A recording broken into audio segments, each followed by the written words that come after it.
You, our advertisers, make it happen. Your marketing dollar travels a far way. Positioning your message, your product, your services, your presence in over 83 bus shelters. Every dollar you spend, every advert you place helps to build another bus shelter, providing modest comfort for Cayman travelers. Reserve space now on the only billboard medium in the Cayman Islands. Email rotaryshelters@gmail.com. rotaryshelters@gmail.com. The Bus Shelters, a partner in community convenience. Another inspiration program by Rotary Central Cayman Islands.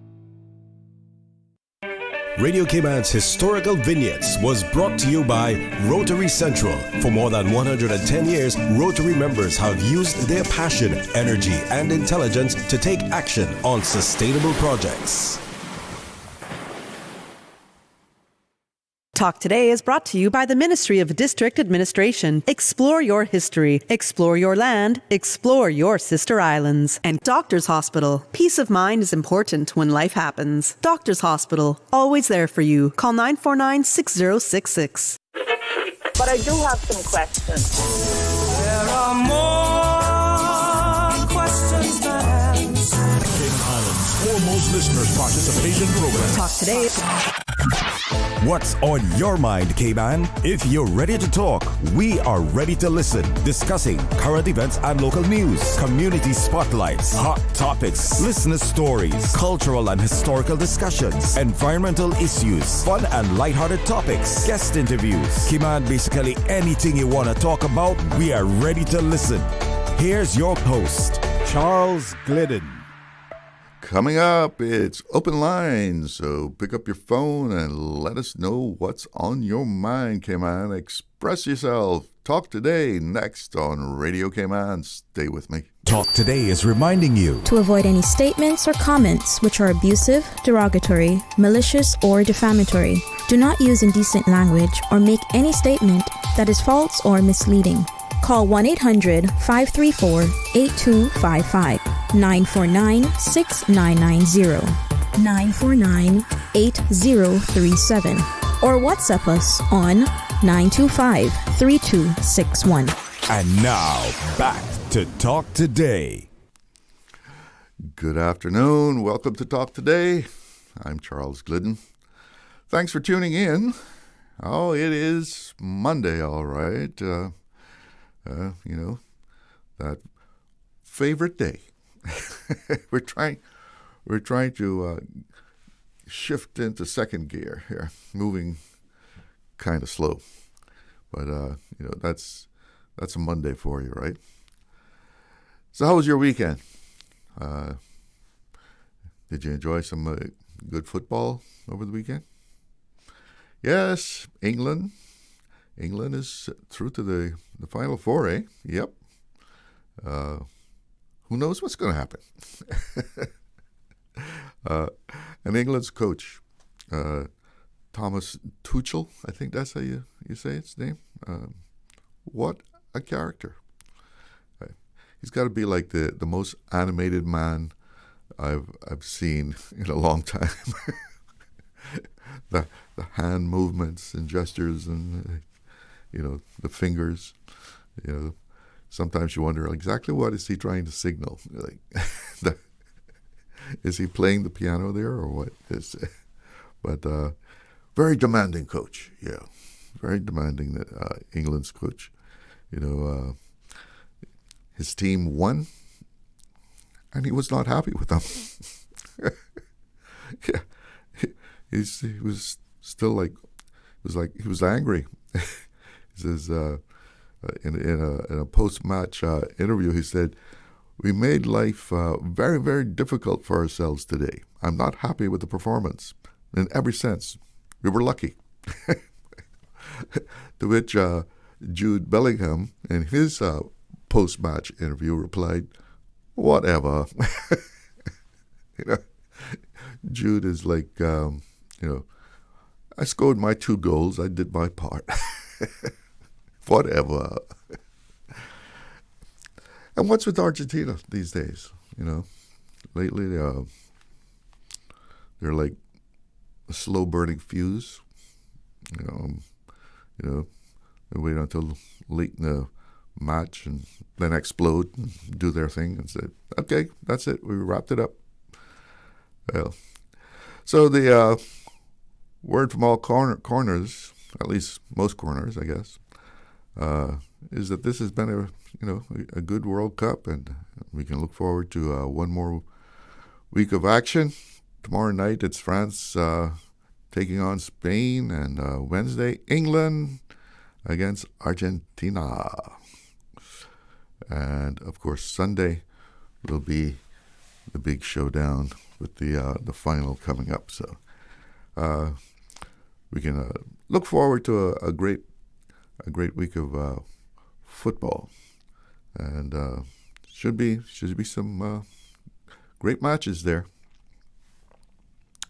Well, no guest in the studio today, so you're welcome to be my guest here. Just give me a ring.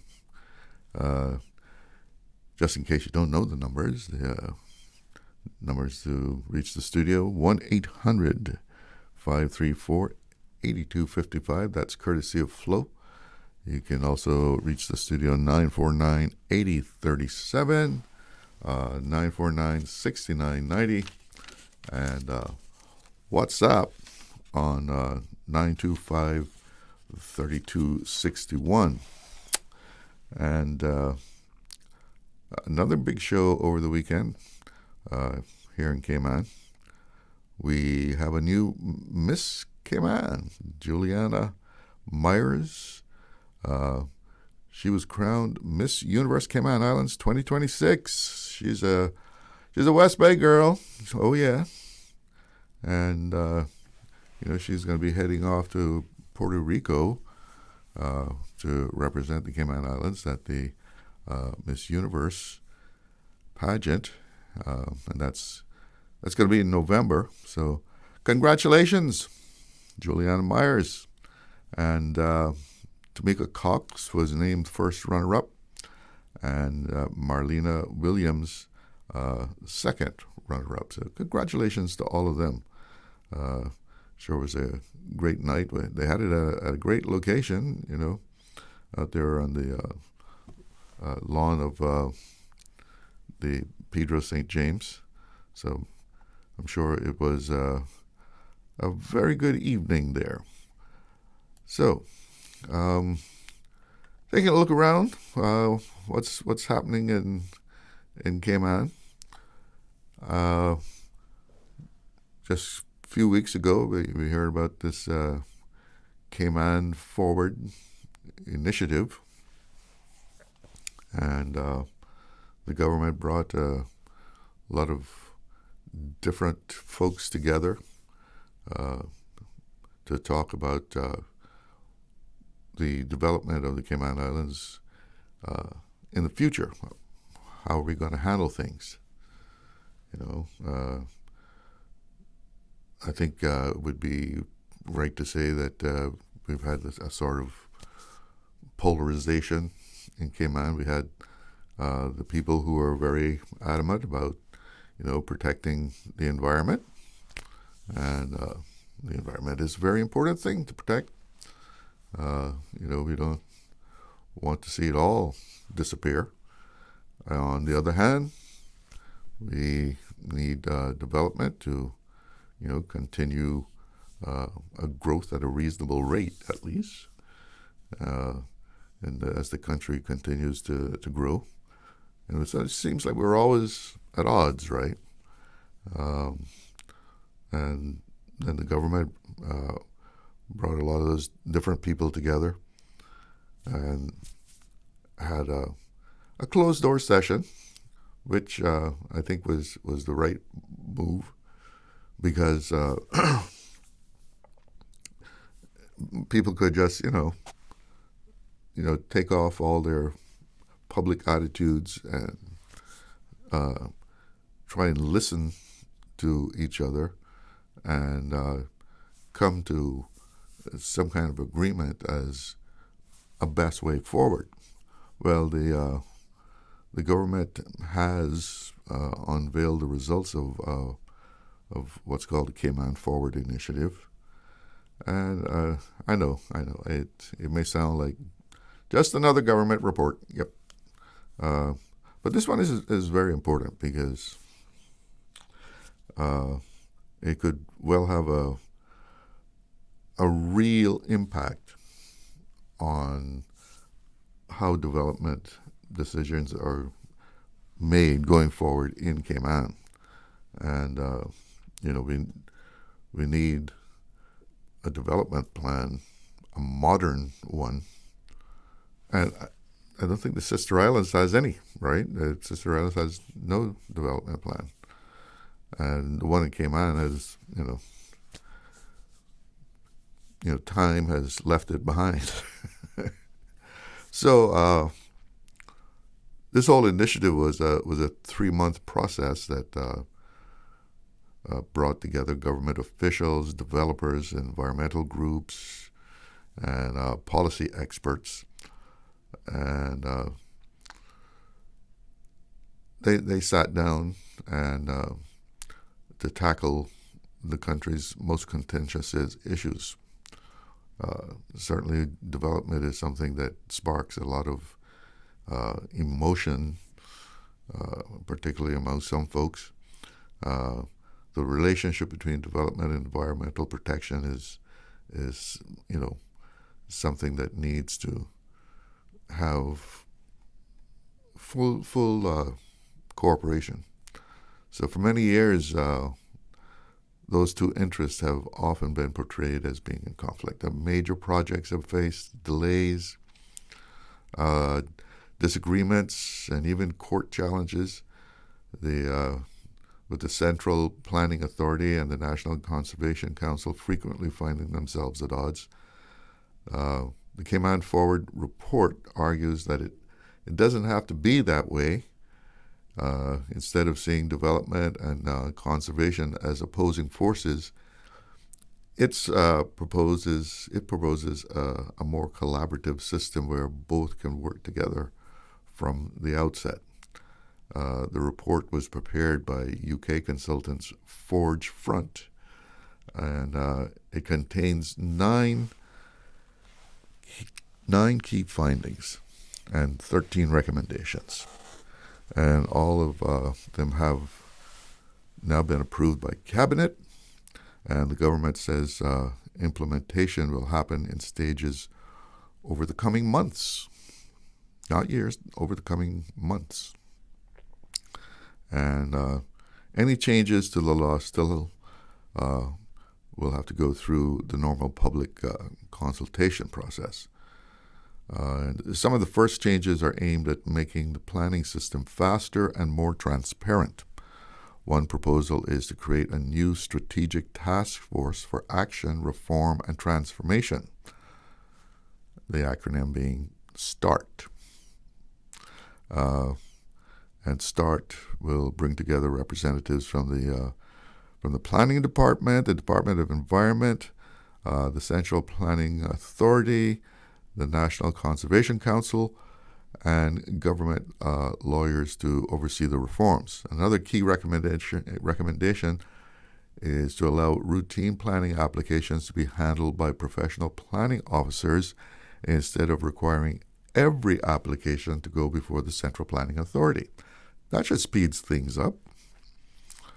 The idea is to get things moving so people don't have to wait forever just to get a house plan approved, and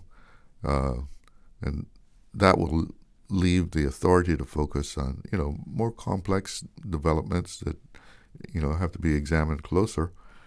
The government also wants to introduce clear timelines for how quickly both the Planning Authority and the National Conservation Council must respond to applications, reducing delays that have frustrated applicants for donkey years now. Right? Transparency is another major focus. Under the proposals, planning bodies would be required to regularly publish not only their meeting minutes but also the reasons behind their decisions, giving the public a much clearer understanding of how and why approvals or refusals are made.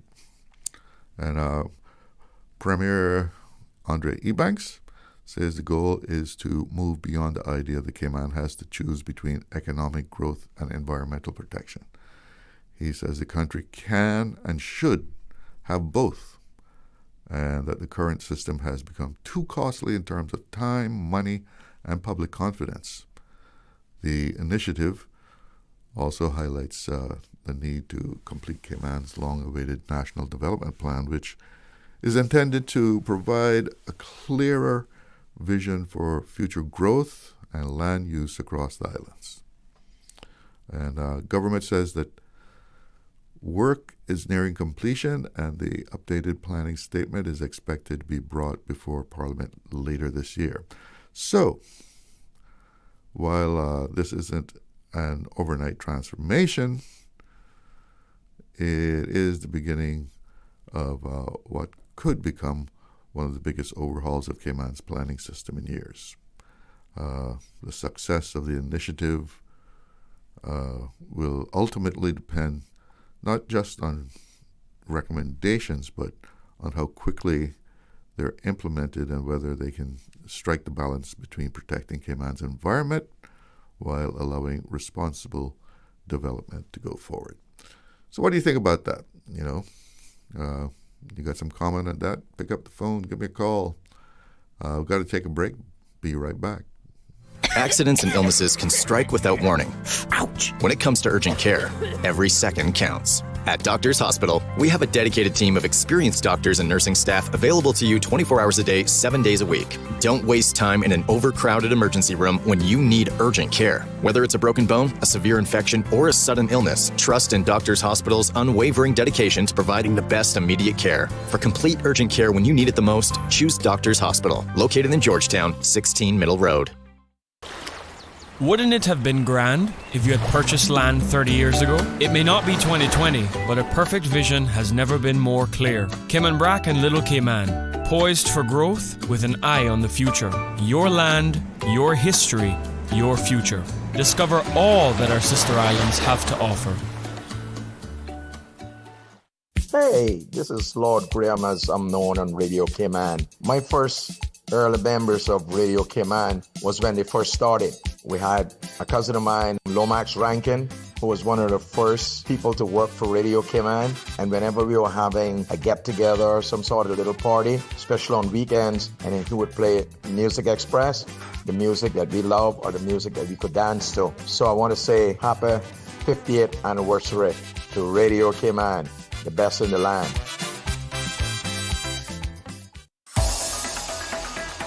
Radio Cayman's Talk Today.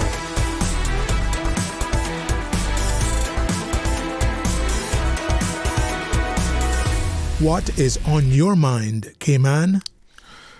That's what I want to know. Yes, open line today. So, you're welcome to pick up the phone and give us your take on things. And going along with this, the Forward Cayman initiative, or Cayman Forward initiative. The stories in the media today. The CPA chairman says days of uncontrolled development are over. Well, that is good news, because it does seem that people at times over the years, just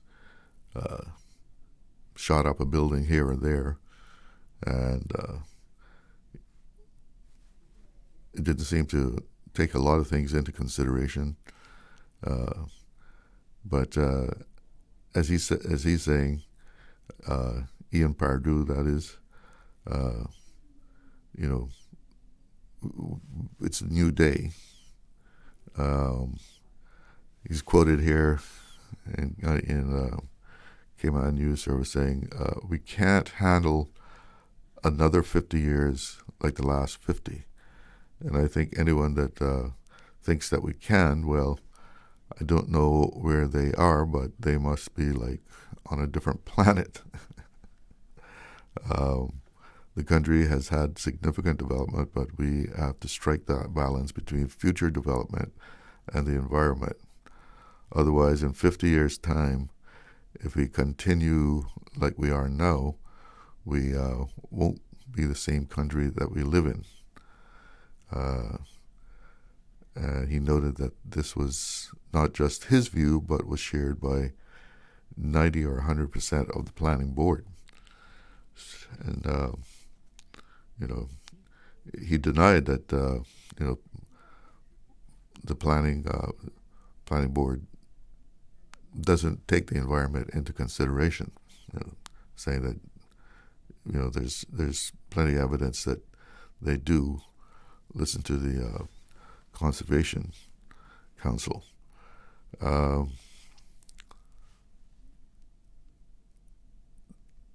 That is, a view that I know a lot of people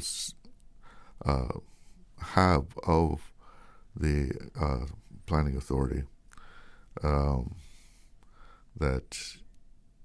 as long as everything is structurally okay, well, they'll pass it, right? But we really do need to have,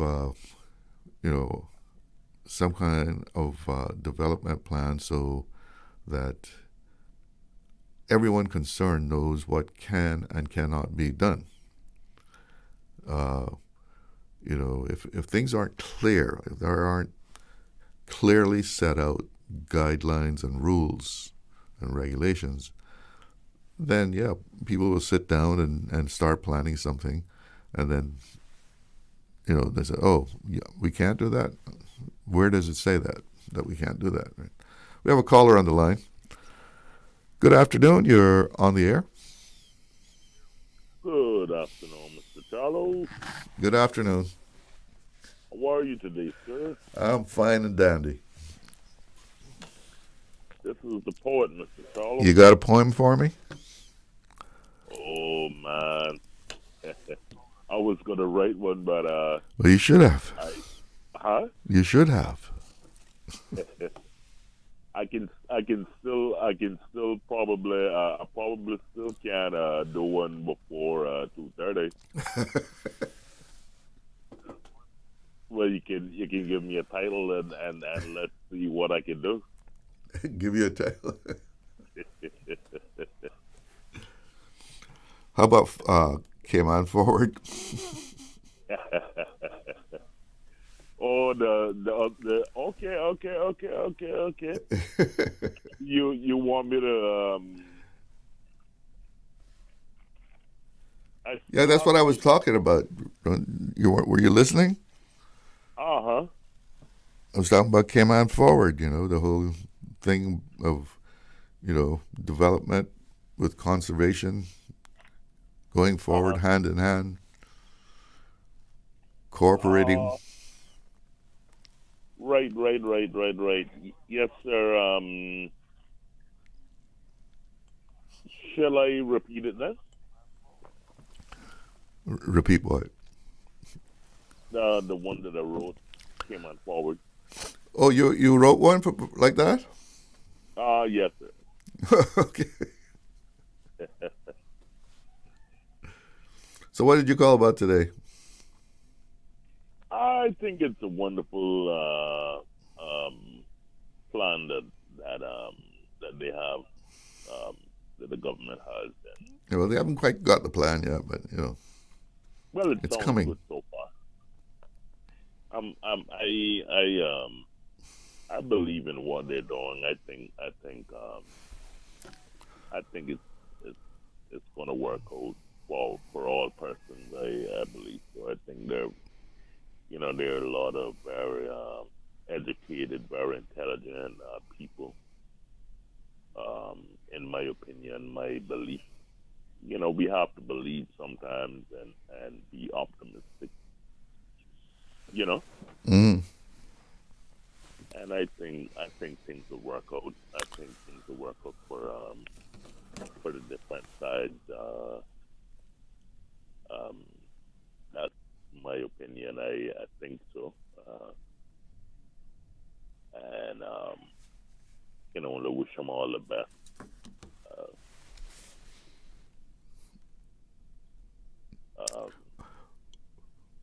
Well, it sounds like people are in a cooperative, mode.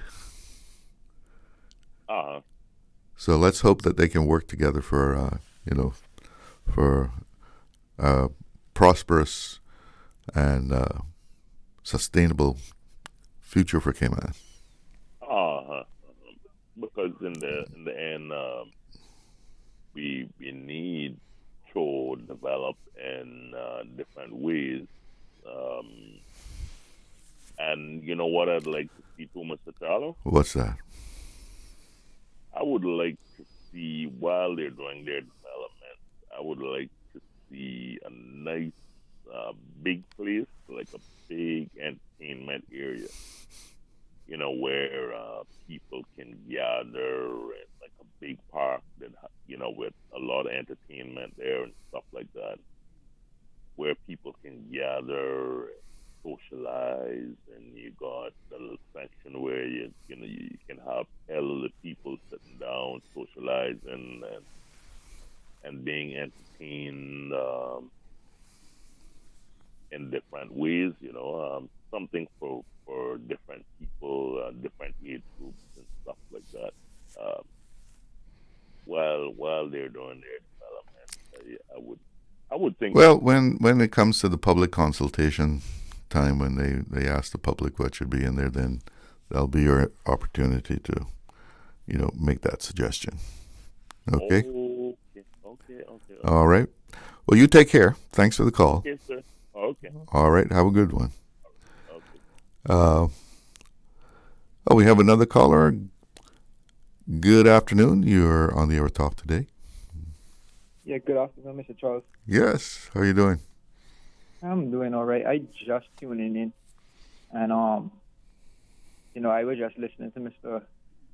Brown there for a minute, and it just reminded me about a place that I like to go, and I know it was used for like what he's explaining is Dart Park. They have that big waterfront stage. That's beautiful. Oh yeah, and the amphitheater down there. Yeah.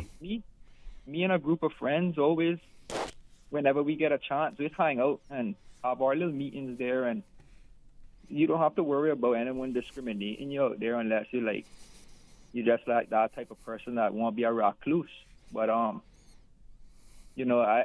find Cayman have some places that could be used as that same way for entertainment and stuff like that. It's just that's a nice little amphitheater. Yeah, they just need to look around, and in West Bay also has the Heritage Park. That has a big stage as well.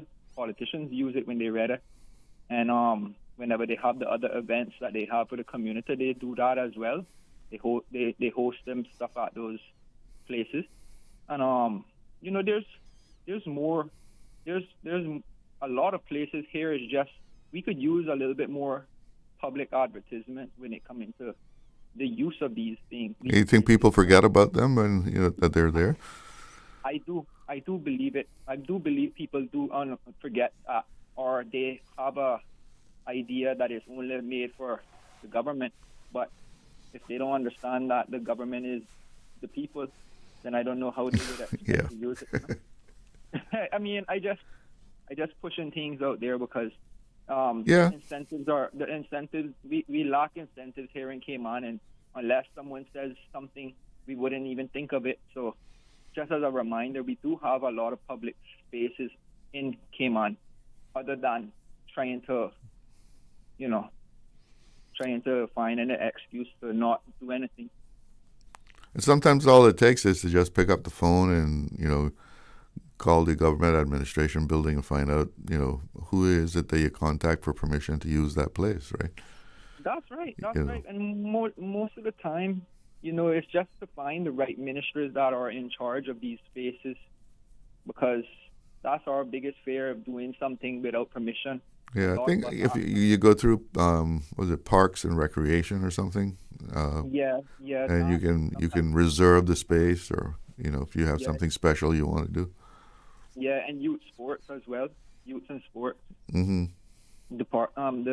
Those places are available here. It's just that the entities that want to use it to reach out to the ministers and whatnot to see the availabilities of these recreational places, because I still would like to see more public activities as well, like how I was listening to one of the shows that Kathy Miller had, and she was speaking about her trip. I believe it was in Brazil or something like this, mm-hmm. and how they have like these public I don't know if it's like a gym or something where they do like workouts or something like that, and then it's like hundreds of people that would attend, and they're doing these Zumbas and stuff like that. Like we just need the groups to get together and start thinking about the activities they want to host.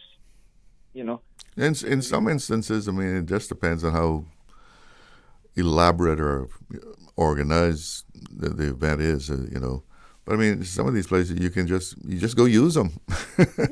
You just use them, like I said. If you wanted to, even, I mean, I would assume if it more like a public event or something like that, now where you want to invite the public, you would want to really book it. But you want to reserve the space, right? Right, yeah, reserve the space. But then, like, if you wanted to go and hold like a little public meet, I mean, obviously it's going to be a private meeting, but in the public, you could just go to these places and just sit down. If it's not a gated park, you could just sit down and you have your little wireless speaker set up. If you want to have a little microphone conversation with your peers, you can do all these stuff, because I've practiced that a couple of times with friends, and I like it. And you don't have to worry about people interfering with you. We don't have that kind of regime here in Cape Man where someone's gonna just like try to kick you off of your meeting. That's rude.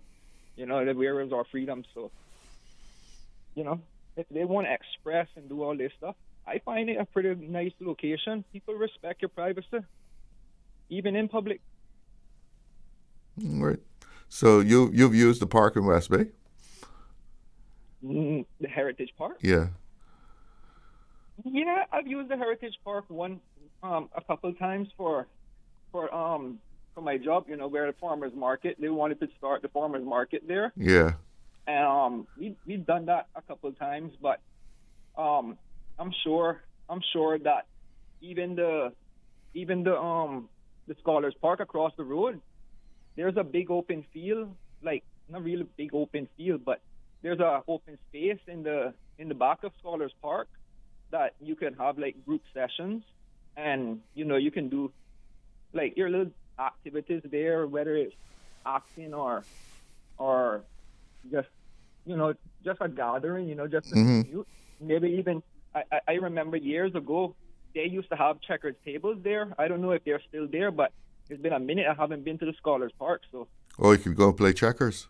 Yeah, that used to be a little space there, and like tables with the checkered board, printed on top of them, and they were like about 4 of them or so. And then they used to have a maze there, but that's been cut down, and they have like little gym bars, like monkey bar kind of style, that you can do your calisthenics and things. But I tell you what the biggest problem we have here in Cayman as communities, we don't have much security. That I believe that would be a big help if we had securities in our areas, because when it comes into public spaces, a lot of people fear being interrupted, or you have a group of those people that literally have no life, and they'll loiter around in the area, sleep on the benches, or that's always one of the risks with places like that people just go and hang out and drink or whatever. Yeah, it makes people feel very uncomfortable. Likewise with myself too. It makes me feel very uncomfortable knowing that especially in West Bay, like you got the public park and your bathroom. You can't even send your daughter, or because you wouldn't want to make your daughter go inside of the boys' bathroom, or your boys go in the girls' bathroom. That'll teach them wrong. So even you can't use the public restrooms. That's discouraging for a lot of. That's the current condition of them? Look, I know somebody said something about at the public beach, along 7 Mile Beach, the public beach there, the condition of the public restrooms. They're like, who wants to use this? Yeah, I can imagine. I haven't been there in years, but the West Bay Park, when I went this year, I could remember you can see through the women's bathroom from outside. So it would discourage anyone from using it. And the boys' bathroom, I can remember they had a bunch of the youths in the community that used to like to light off fireworks and destroy the place, and it looks like a war zone inside the boys' bathroom. Oh boy! So I can't give you a exact update today about how the condition it is now, but earlier on this year, I could remember that because carrying my little children to the park to play, when they need to use the bathroom, that is it. We have to go to the restroom across the road. Oh well, let's hope it's been taken care of.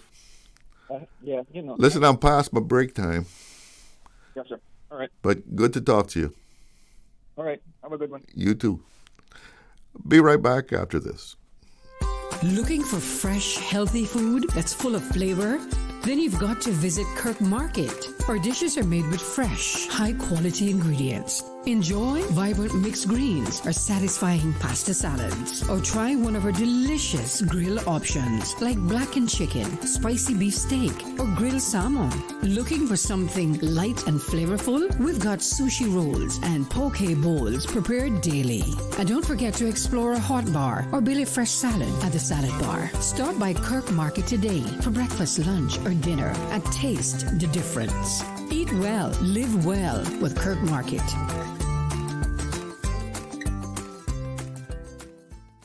Cineco's parametric insurance after hurricanes is now available for motor policies. Fixed automatic payouts cover incidental vehicle expenses like fuel, cleanup, and minor repairs. No claims, no damage required. $200 for comprehensive policies or $100 for third-party policies. Available exclusively through Cineco and included with all new motor insurance policies and upon renewal for current policies. Visit Cineco.ky today. Cineco. Keeping Cayman covered. Always separate debris from household garbage after a hurricane hits. Debris includes roofing materials, downed tree branches, and metals. All items of debris must be placed in separate piles to the front of the property or at a side that is easily accessible to collection trucks. Debris must be placed in a location that will not cause obstruction to roadways or come in contact with electrical lines. For more post-hurricane food safety tips, visit DAH website at www.gov.ky/DAH.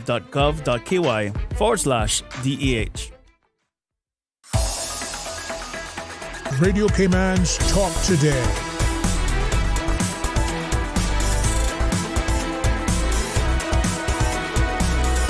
What is on your mind, Cayman? Welcome back, and we're having open line here on Talk Today, all the way through until 2:30, and I'd been discussing, the Cayman Forward initiative, and this report that has been out, and a story here where that focused on the Central Planning Authority, and Ian Pardue, the chairman of the Central Planning Authority, was speaking. It was at a news conference. And so he had noted that the Central Planning Authority is criticized that they don't take the input of the National Conservation Council, and he rejected that, saying that they get detailed reports from the NCC, National Conservation Council, and that the minutes reflect that their input is there, and that the CPA follows them. And he noted that that CPA has discretion on certain conditions, but he couldn't think of any of those conditions that we have not put into planning conditions for the project. So I don't think that we are not listening to NCC. I mean, maybe there were historically some occasions, but not now. So they're very much aware of, according to the chairman there, of taking heed of input from the National Conservation Council. But he said definitely there are improvements that need to be made.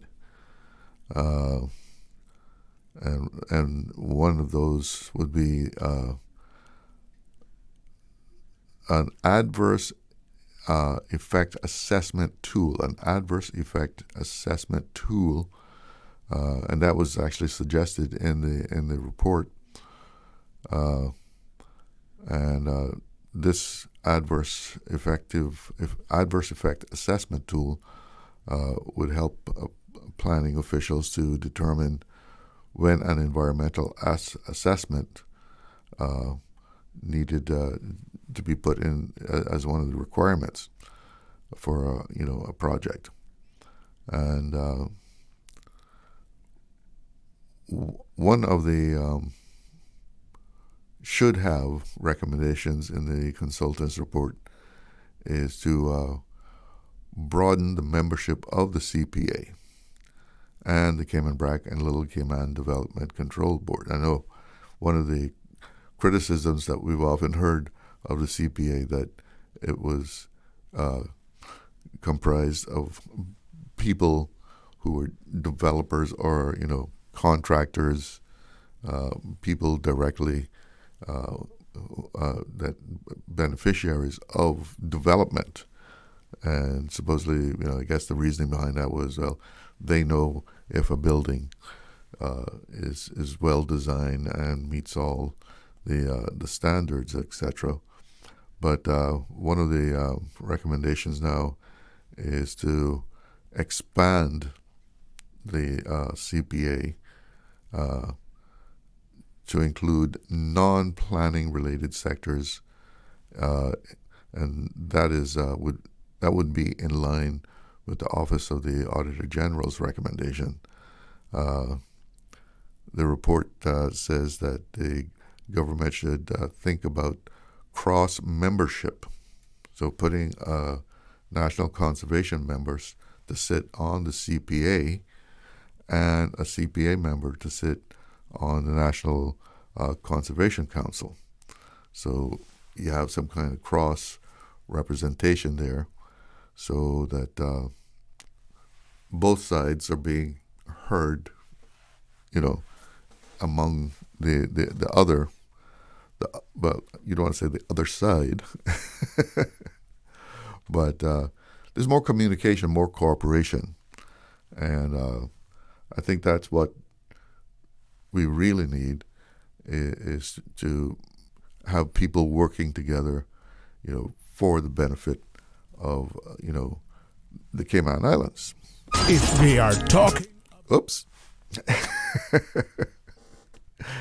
That means I better get to the news because it's 1 o'clock. So let's check in with the newsroom.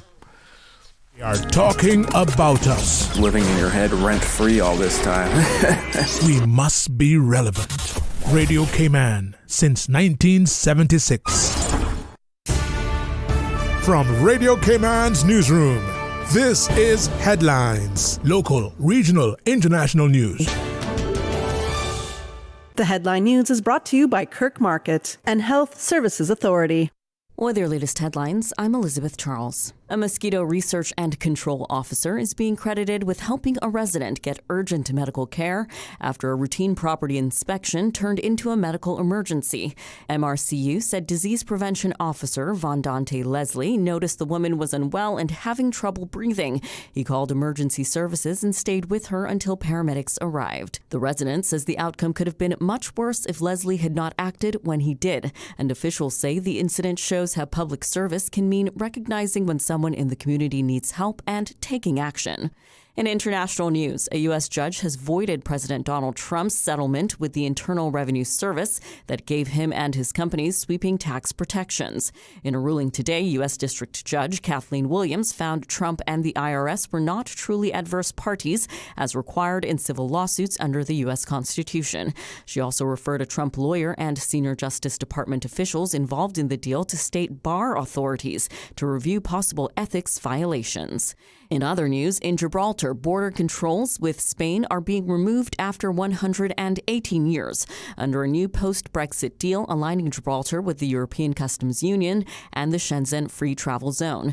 From July 15th, the change is expected to ease daily queues for thousands of frontier workers and bring what Spain's foreign minister calls a new era for the ROC. Gibraltar's chief minister, Fabian Picardo, says it will create complete and utter fluidity of people and goods between Gibraltar, Spain, and the EU. Those are the latest headlines. I'm Elizabeth Charles. Radio Cayman. More news available at www.radiocayman.gov.ky. Check out our social media pages: Facebook, YouTube, X, formerly Twitter, Radio Cayman Headline News.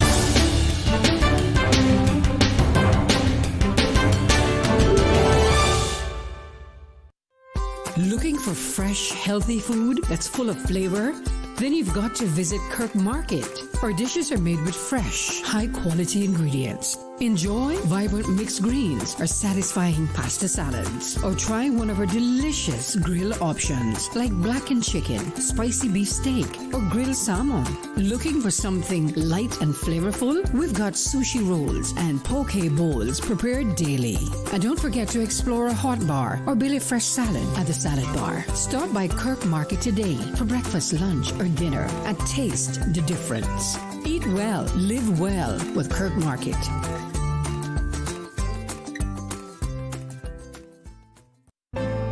Your Cayman Islands Health Services Authority has been the national healthcare provider of the Cayman Islands for many generations. We have elevated our level of care to ensure you, our patients, have the best possible experience. We offer better access to care close to home with the most locations on all 3 islands, delivering a full range of primary, secondary, tertiary, and emergency care.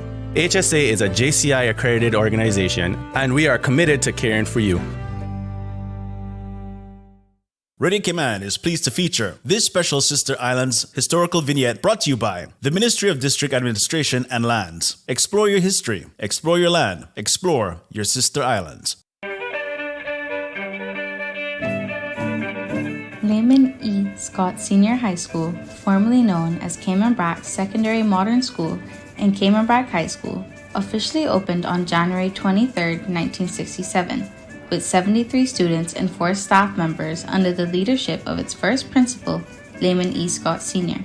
The school was renamed Layman E. Scott Senior High School on April 20, 2011, in honor of Scott, who passed away on December 25, 2010.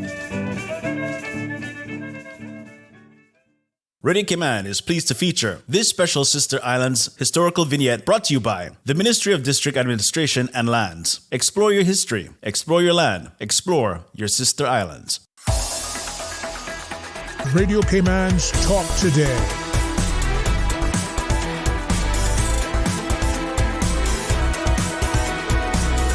What is on your mind, Cayman? Welcome back. And let's get a little weather update here. And no alerts, no advisories. So I guess the dust has cleared, but still kind of hazy out there. The current conditions, it's 88 degrees here in Georgetown. Feels like 104. And we have winds out of the east. At about 7.5 knots or so. Relative humidity, 76%. And for the area, moderate winds and seas are expected across the Cayman Islands for the next 24 hours. Isolated showers expected from tomorrow as a tropical wave moves into the northwest Caribbean. And tonight we can expect partly cloudy skies with cloudy spells and a 30% chance of shower. Temperatures In the lows, winds will be easterly 10 to 15 knots, moderate with waves running at 3 to 5 feet. The next low tide is at 2:46 this afternoon, and a high tonight at 9:34. Sunset at 7:06, and the outlook is for similar weather through Wednesday morning as a tropical wave Cayman area. The upper levels remain supportive for precipitation throughout the period. And taking a look at the National Hurricane Center's map, no tropical cyclone activity expected during the next 7 days, and that's just how we like it here in the hurricane season. El Nino doing its job, suppressing those hurricanes, keeping them down, because we don't feel like no hurricanes. We can't deal with that, right? Got a caller on the line. Good afternoon. You are on the air with Talk Today. Mr. Chalo. Yes. Complito, mi amigo. The poem is finished. Okay, lay it on me. Alrighty. Let the experts do their thing. Let us be optimistic. Pleasing the majority is, in my opinion, truly realistic. Just believe and you'll receive. We have to look forward. Forward, Cayman forward. There must be reward. There will be benefits in future times in cooperation. So just believe in good work while rejecting stagnation. Look to the experts. They will make things better for our island. No need to criticize, as we don't see as yet the full plan. Cayman forward, let's advance and be up to speed. It's a proposal that is good for Cayman. Let them lead. And so, Cayman forward sounds like a plan of success. While we avoid criticism and much unnecessary stress. Complito finito, mi amigo. Now, is that a new poem, or is that the same one you've done before and came on forward came on, whichever it is? No, this is part two. I just did this one. You just penned that one since you called before? Yes, sir. I'm impressed. Yeah, sir. Just finished. You just threw that together there. Uh-huh. Oh, that was good. What was the second line there? What you can't what to please everyone? What? Can I? At the very beginning. Pleasing the majority is, in my opinion, truly realistic. Wholly realistic? Truly realistic. Okay. Truly all right. Realistic. Sometimes it can be hard, though. I know. But when they see the results, when you believe it, they're good people and experts, and in my opinion, I believe in being optimistic. Well, that's the best way to be. Poet Laureate, thank you so much for that poem. Okay, sir. All right. Take care. Oh, good day. We have another caller here. Good afternoon. You're on the air. Mr. Chalo. Yes. Good afternoon, sir. Good afternoon. How are you? Oh, well, giving God thanks, man, for another day. You know? Mm-hmm. Yeah, you was talking about the French and the Spanish. Well, they know how it goes. Somebody has to win and somebody has to go home. They're two terrible sides there, man. Yeah.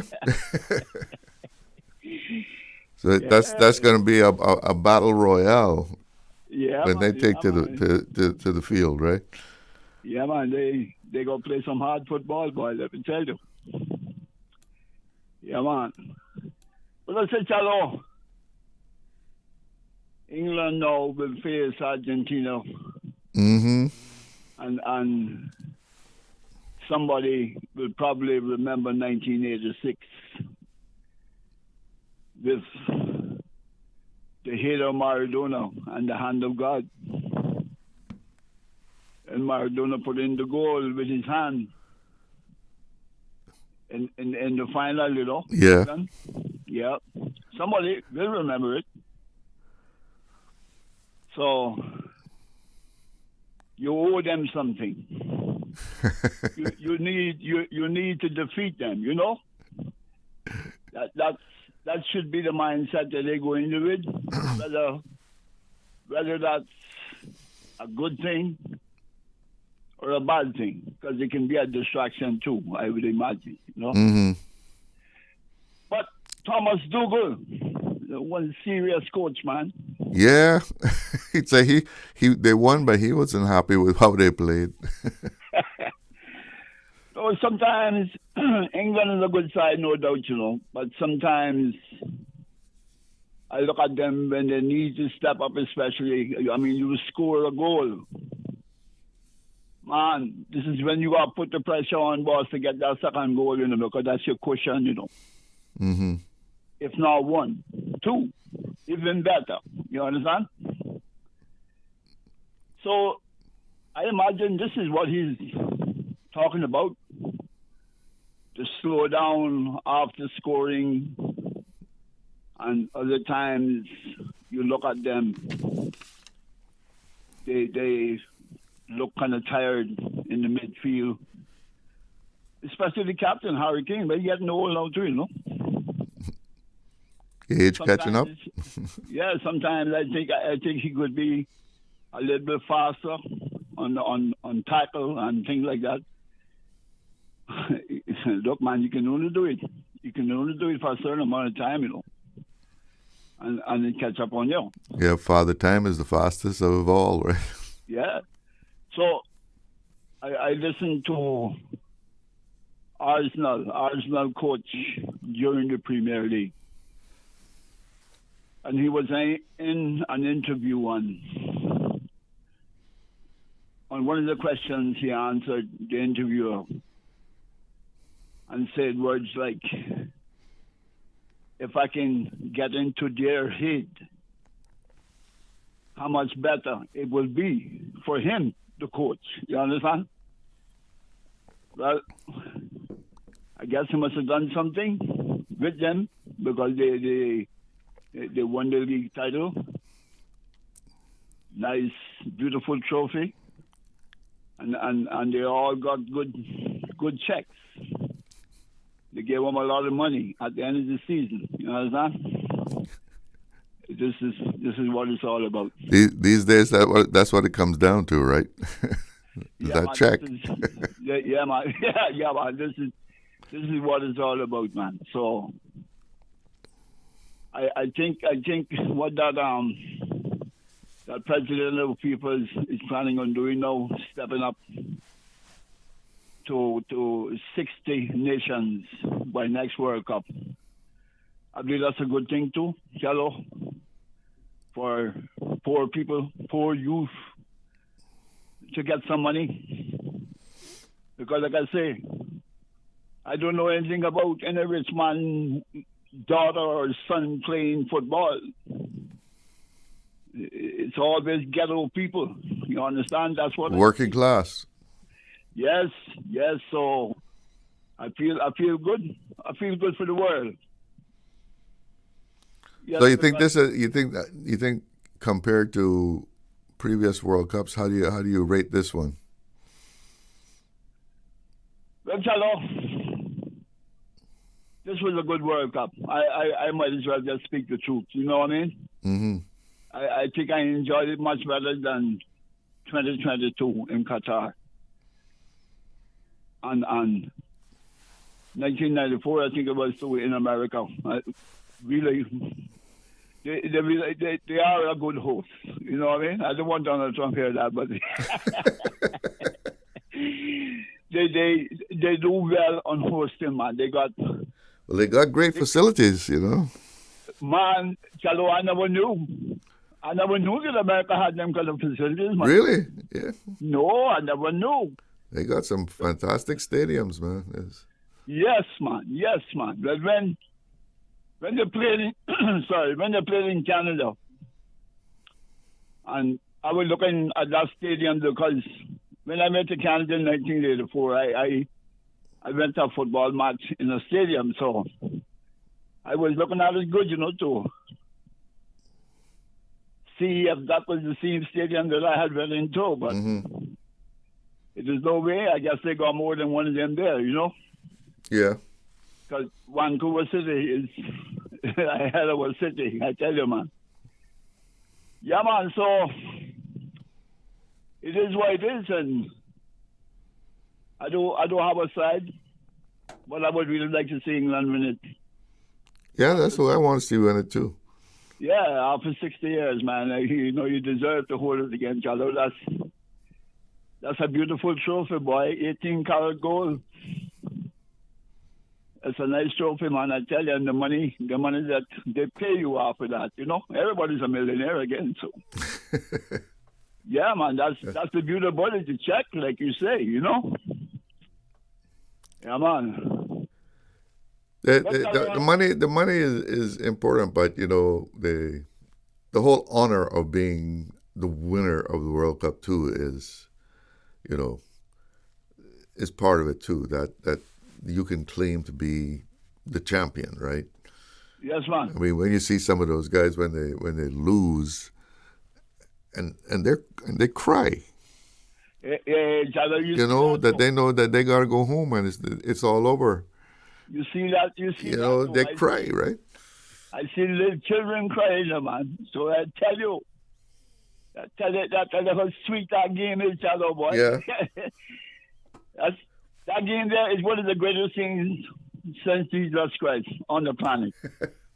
Yeah, man. Let me say it today, my boy, because that game that has done so much good on this planet here, with bringing people together. And helping the poor to have something in their pocket. Let me tell you that game, the Chalo. Yeah, a lot of men have found their way out of poverty. Yes. Through football. Yes. Well, Chalo, I heard something nice this morning that make me feel good, you know, and bring back some memories again. That we have a student, a couple of them is up in England, in school. Yeah, quite a few of them are up there. Yeah, going and changing to take over the Port Authority, and that made me feel good. You know, when he has his holidays, he comes home and he works there. That made me feel great. Yeah, you got a lot of good students up in the UK studying now. Yeah, no status holder in the end will take that position. You understand? If it ever happens, chances are I may not be here. You understand? But like I said, Chalo, 12 years old, I was on that dock. Stayed a couple of weeks. And there, from then, the port director was a Caymanian. And I remember having some good manners to him, you know, and he had really checked for me, you know. As a little youth, he had really checked for me. And all the port directors ever since that, I knew them all. And it will be a sad day if Cayman reaches that stage where you would find a man that's been here for donkey years and start a snort and a foolishness. Well, you know, like you said, if you've been here for donkey years, got status, I mean, you know, and he can do the job. But like I say, it would be a sad day for Cayman. I don't think that would be a nice day for Cayman Islands. But like I say, I may not be here to see those things, so we don't want to talk about them, you know. Yeah, we'll talk about the young youth when he's finished school, taking it over. So that's a good thing. Yeah, indeed. Yep. Anyway, shalom. Later, my boy. All right. You have a good one. Yeah, take care. Yeah, so, you know, people are, you know, pleased with the World Cup, except for Egypt. But yeah, people think it has been a very good World Cup, even down to, you know, the Europeans discovering ranch dressing.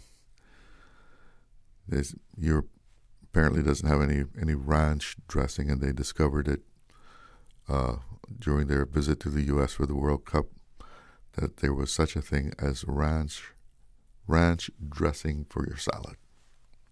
So something delicious has been discovered by the Europeans. Well, last week, some of the discussion that we had on here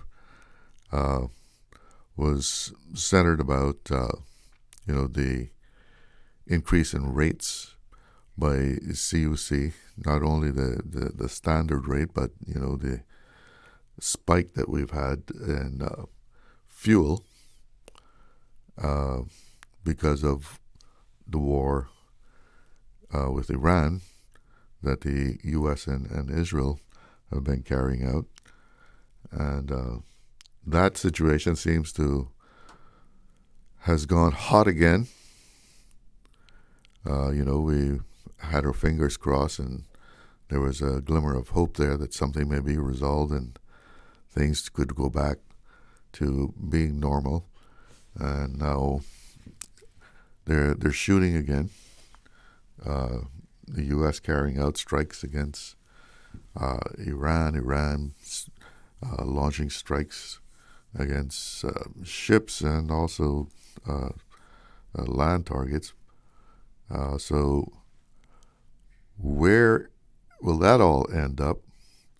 Are we going to see some kind of relief here as far as, you know, the price of fuel?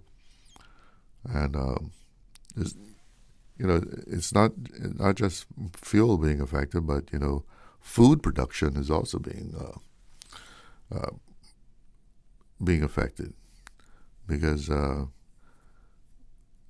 fertilizer is being impacted, and the price of that is up. So what are farmers to do, you know, if they got to pay more? And here in Cayman, everything has been centered around how much we've had to pay for electricity, even with the waivers on fuel import that the government has given.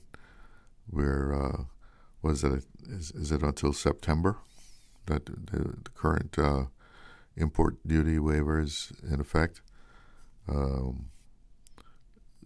which helps tremendously in how much, you know, people have to pay for that line on the bill there for fuel, and that can be a big percentage of the entire bill, of course.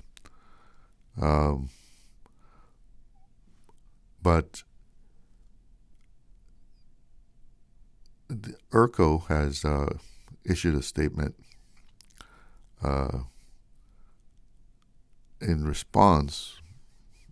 We take it as that is in response to what the leader of the opposition, Honorable Joey Hugh, had issued in a statement about government or off-reg passing this increase, and that CUC, they have to apply for it, and that it was allowed to happen, or that it. And he was asking whether the government tried to encourage CUC not to do it right now. And when you get a high electricity bill, anytime your electricity goes up, most people aren't really interested in legal formulas or regulatory jargon.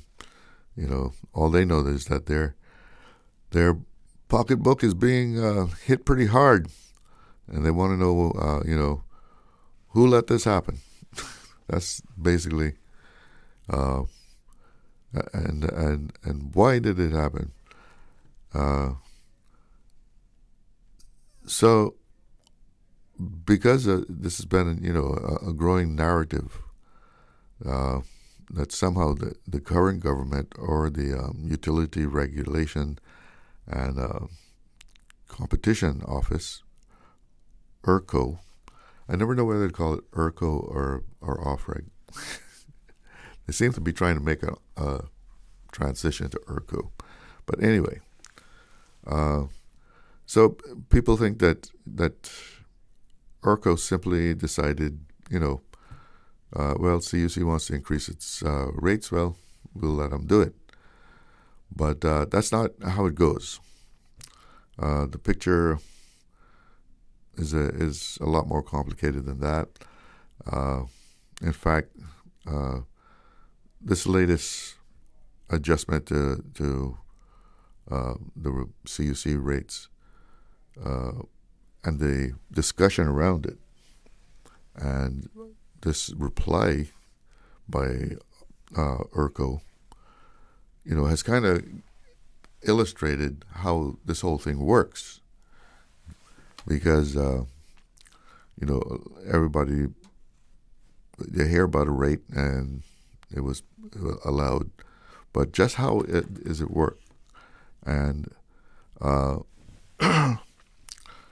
so, importantly, how decisions are made,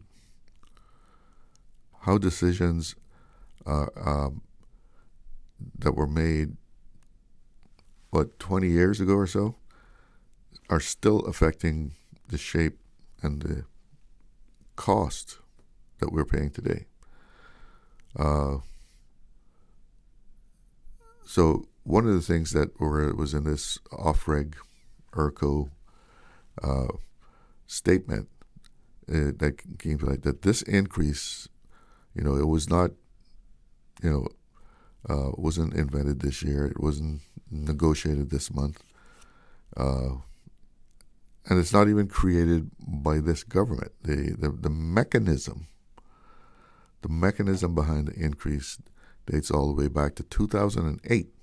And that's when the Cayman Islands government granted CUC its transmission and distribution license. And buried in that license was something called the rate cap and adjustment mechanism. The rate cap and adjustment mechanism, or RCAP, rather. Now that sounds kind of technical, but the idea is pretty straightforward. The license created an automatic formula. Every year, certain inflation figures are plugged into that formula, and if the numbers say the base rate should go up, or even maybe potentially go down, has that ever happened?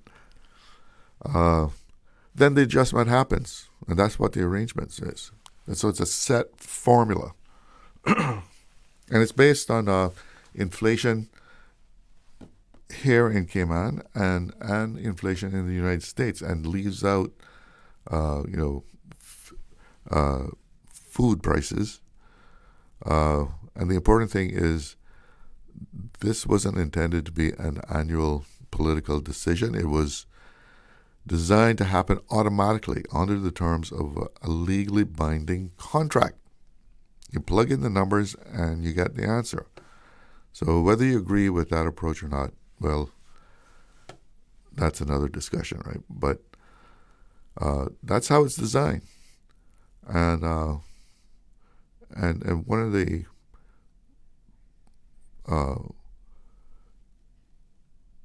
points, that is sometimes missed, the public debate sometimes misses an important distinction. People often assume the regulator has, like some kind of button or something. You can approve, reject.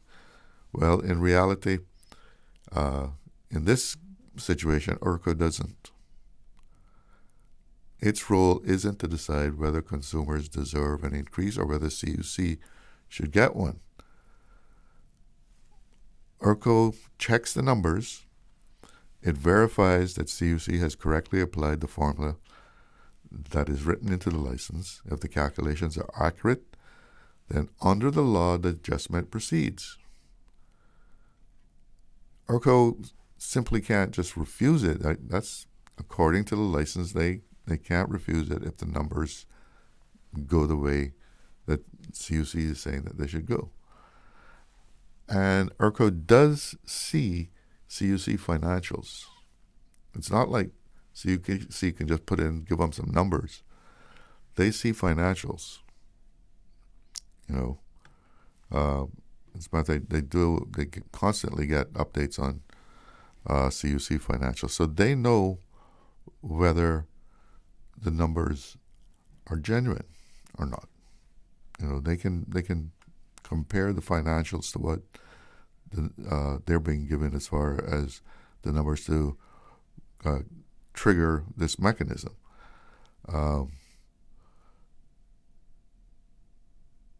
There's a point that's worth thinking about, because regulators don't exist to make political decisions. They exist to administer the law fairly and consistently, right?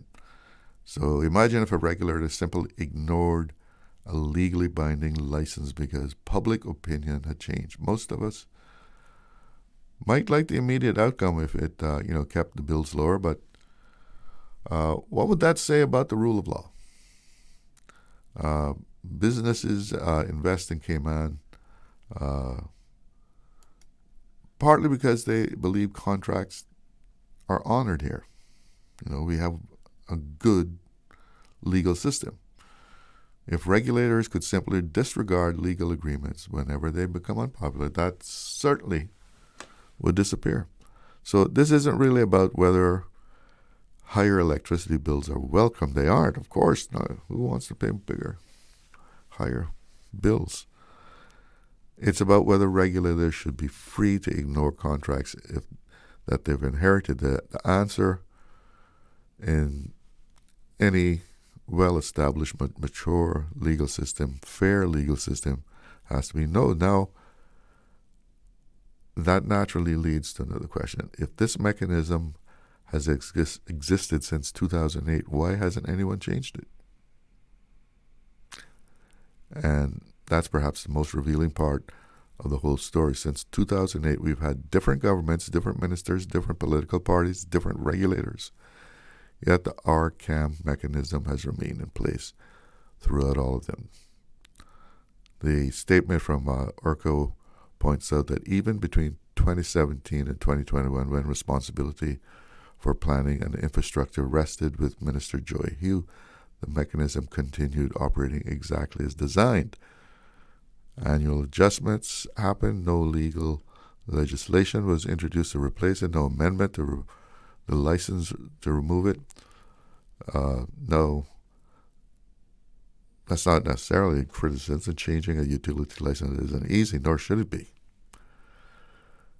These are complex legal agreements involving millions of dollars of infrastructure investment, and changing them requires consultation, negotiation legal drafting, government approval, and agreement with the license holder. It's a significant undertaking. But the political realities remain. Every government since 2008 has lived with this arrangement, and that's why it's difficult to argue that today's increase is solely the responsibility of today's government. It's really the product of a long-standing policy framework that successive administrations have allowed to continue. Now, here's another interesting point that often gets overlooked. The press release doesn't argue that the existing system is perfect, quite the opposite. It actually acknowledges that the license probably does need updating. Think about how much the electricity sector has changed since 2008. Back then, rooftop solar was rare. Battery storage wasn't commercially common. Renewable energy technologies were far less advanced. Today's energy landscape looks completely different. And Cayman has adopted a national energy policy. Consumers expect greater efficiency. Technology offers new opportunities. And many people believe the regulatory framework should evolve to reflect those realities. So according to the release, ORCO has already begun discussions about modernizing the license, including reviewing those automatic rate adjustments, and that's significant. Because rather than pretending the regulator can simply ignore the existing license, it recognizes that lasting reform comes through changing the rules, not breaking them. That's how legal systems are supposed to work. If the rules no longer serve the public interest, you amend the rules. You don't simply stop following them. That's another point that deserves mention. While people understandably focus on the base rate increase, the government says it's also trying to reduce the pressure on households through other measures.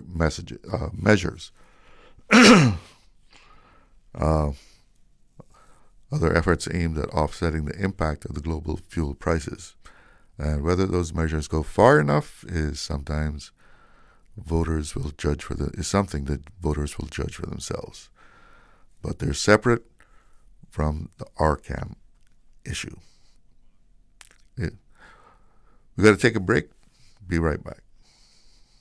Did you know that Doctors Hospital provides urgent care services 24 hours a day, 7 days a week? And Doctors Hospital's urgent care physicians have access to the most advanced MRI and CT imaging in the Caribbean, providing reliable diagnostics when you need it most. When you need quality urgent care for an illness or injury, Doctors Hospital is here for you 24/7. Whether it's a migraine, chest or abdominal pain, shortness of breath, broken bones, or another urgent need, Doctors Hospital at the top of Walker's Road. Urgent care right now. Explore your history. Explore your land. Explore your sister islands. The ultimate staycation experience. Your culture, your freedom. The land that time forgot isn't gone. It's your sister islands. Discover all that our sister islands have to offer. Hello, Cayman! Are you ready for a night of pure fun? Miss Teen Skate Night is officially happening. That's right. Mark your calendars for Friday, July 24th from 6 to 10 p.m. at King Sports Center. Come out, lace up your skates, and hit the rink with your favorite contestants. Bring your own skate shoes if you have them, but don't worry if you don't. King Sports Center got you covered. We'll be gliding and grooving to the greatest hits spun live by the one and only DJ Lano. After weeks of intense training, we cannot wait to unwind, network, and connect with our amazing community. If you don't know how to skate, we'll be there to teach you. It's going to be loads of fun. Trust me, this is a night you won't want to miss. Pay $10 to enter and make some new connections. We'll see you on the rink, Cayman!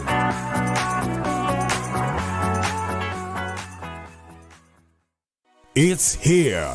Multi-year trade and business licenses are now available. You heard right. You can apply for TBLs up to 5 years. Save time, reduce paperwork, and focus on growing your business. Apply online at dci.gov.ky. Apply for your multi-year trade and business licenses today. Radio Cayman's Talk Today.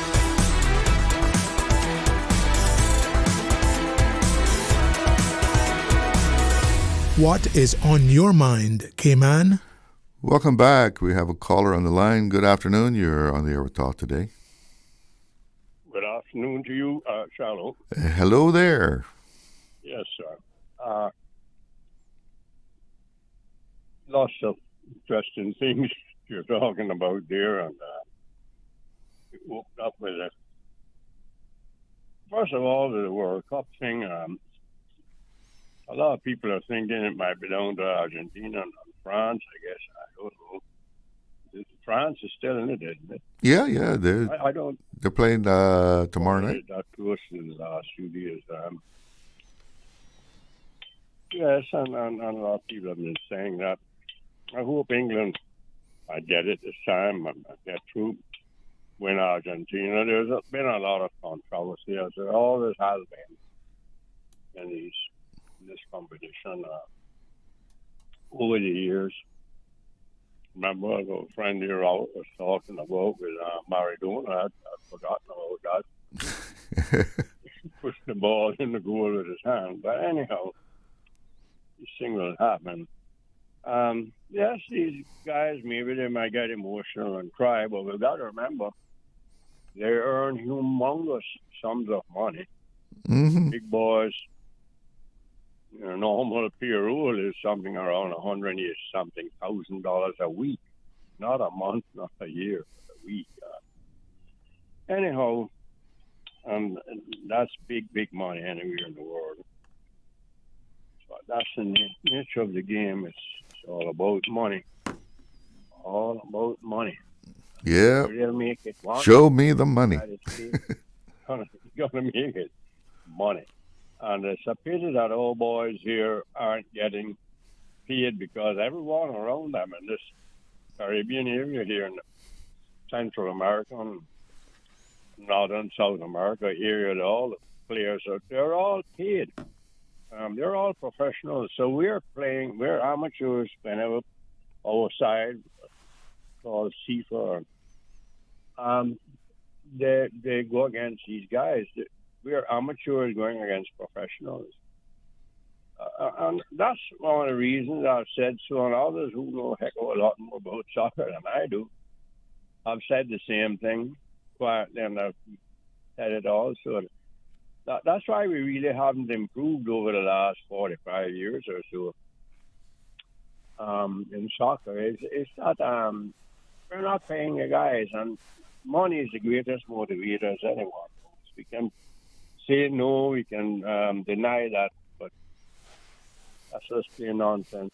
I see you're talking about the planning thing with more commissions, more. And with the oil thing, you've got to remember that the ships that are delivering our cargo here are loaded with bunkering up with its American oil. Mm-hmm. And of course, from Venezuela to America and so forth.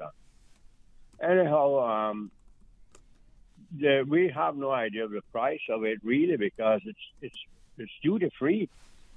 So it's bunkers, even though it's diesel, and so you're talking about the fuel that is brought here for CUC. No. I'm talking about cargo ships. Okay. I was wondering. The increase in. Yeah, which is going to affect the price of food also, right? And so forth, yes. But we don't know what they're paying, if it's a great rise in the price of what they pay for fuel and so forth.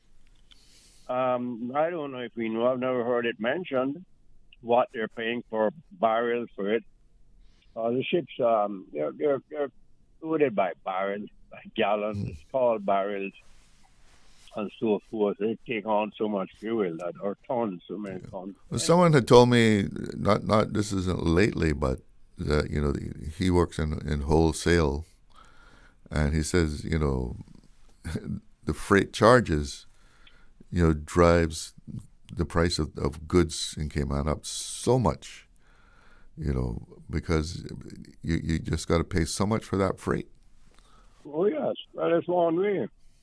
There's really nothing going on. Yeah.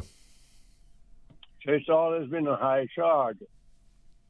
But this is what I'm saying, with the difference in the last several months, is it really due to any huge uprise in the cost of the bunker to them? I don't know these vessels. I don't know, maybe they even hedge at the lowest point and so forth. It's a complex world, and the big boys will always come out on top on it. They're talking earlier on about the planning board and planning all sorts and so forth. Mm-hmm. Again, we forming a commission, to form a commission and a board, to do a board and revamping things to revamp things that we revamp, other things to revamp and so forth. We've done this kind of thing, and it's good that the government is moving forward with this. One of the reasons why we can't do what we did 50 years ago, and over the last 50 years, for the next 50 years, is that we're running out of land. We're running out of land, and that's one of the main reasons why it can't continue, because we're running out of land space. And people will have to get used to the fact that young people now who want to try to buy a house will have to buy more or less like a townhouse. It's much cheaper to build a row of townhouses and separate, much, much cheaper. And that's the way it's going to go, limited land space and so forth. And this is the way it's going to go, and we'll have to get used to that they won't be able to buy individual houses. Not many at all will be able to do that, though they're building quite a few, I see, but they're now slowing down with that and building more apartments and all that on the townhouse type. I saw where someone wrote a letter into it was a Compass, where they agree with what I'm saying. The glass house in town, the old glass house, would be a good building to use for the low-income housing. The well constructed. You mean the property? The old glass house itself was the idea. I guess it's a good, strong building. It's been built and been checked out, and they can easily clean out what's in it that they figure that's not right, and so forth. It's there. I don't think any one of those big glass panes were broken by Ivan. I don't think so. I don't know why we have to linger and wonder for a year or two about doing something when it's there in front of us. And what will happen with the former big police station? That's another big building there. What's going to happen with that? That, again, could be used for that purpose. Or think about it. Or the land reused for something. The land, if they don't even use the building, they're going to knock down buildings. That's what we do here. Buildings that are 45 years old are condemned as old. Where you go to Miami and you see where they're using buildings downtown Miami that are way over 100 years old. Look at Europe. Yeah, and in Europe, for government purposes and for look at it downtown Miami. You know what I'm saying? Yeah. It's true. They're over 100 years old. Courthouses and the embassies and stuff there. I think the old Everglades Hotel is still there, right? Yes, and the old Lindsay Hopkins. Yeah. And Columbus. They're there. And anyway, I guess I just get frustrated about these things, but the reality is we have the land space for these things. It can be done.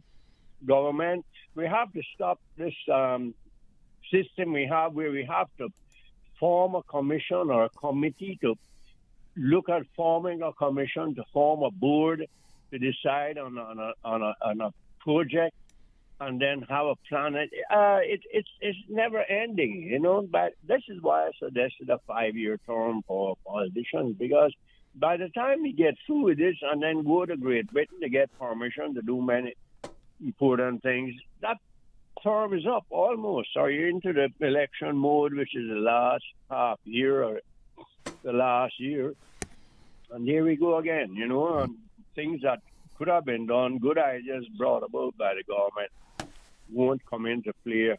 And anyway, it's refreshing that they're making some kind of fresh start and see what. It certainly is a new approach to things.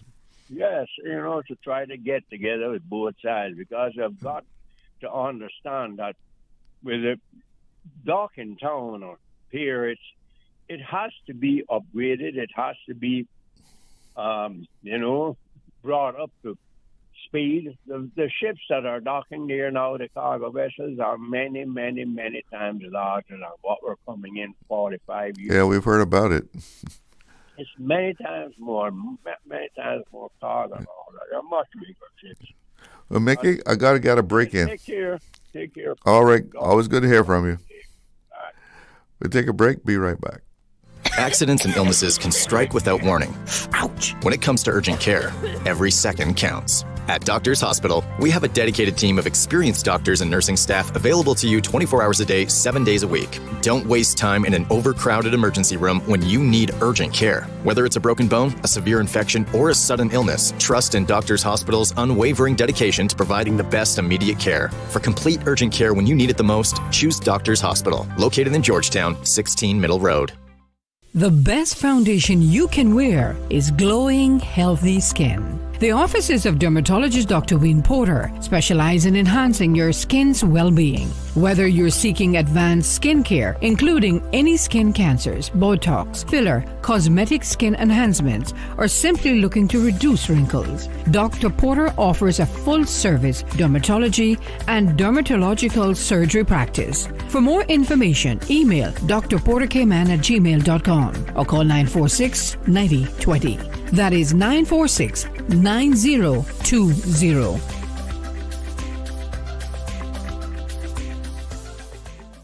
We were set to battle, and your Aunt Angie was leading the pack when... Aunt Angie, what does this have to do with car damage? Oh, right. Well, long story long. I took down the assassins and wound up inventing a new form of mixed martial arts. I became an international champion until one sore loser karate kicked my car. But I was covered with CG.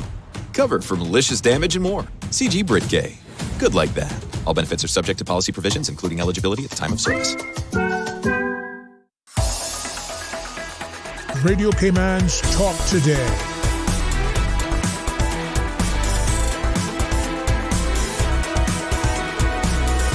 What is on your mind, Cayman?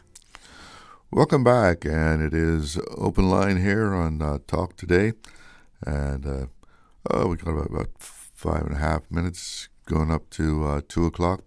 Well, our friend Alejandro, he's taking us back to the football. You guys sent me a WhatsApp message here. Good afternoon, Mr. Charles. Some of these teams can't win without the VAR, the video assistant referee. They lost the suspension. Now it's so critical that this isn't a game anymore. It's more political when they can't use traditional referees' judgments entirely. And I'm not even a football fan, just watching on the side, hearing from people. Yeah, everything is so technical now. It's like the offsides, right? It almost kind of, interferes with the whole spirit and fun of the game. It's I didn't even realize that until I heard a commentator say they actually have chips. They have a chip in the ball. They can track that ball down to exactly where it was, and you see them draw the graphic there when they show you how someone was offsides. And it was one match, and Well, the commentator said, it's like a toenail. He's like offside by a toenail. The whole human judgment has been taken out, and we're measuring the offside down to the centimeter. Just let it go. Come on, let's play. It's like, no, he was like a toenail over over this line. See the graphic coming down here? And his big toe is just a little bit over there. But that kind of takes the fun out of it, really. And of course, video can come in very handy sometimes. I mean, it does, show exactly what happened. Because things are so fast moving out there on that field that, you blink and you miss something, right? But sometimes it seems to go too far. And a lot of sports seems to be going that way, that, technically right down to the last little centimeter, millimeter of, measuring. And, no human error allowed at all. Not any kind of misjudgment is allowed.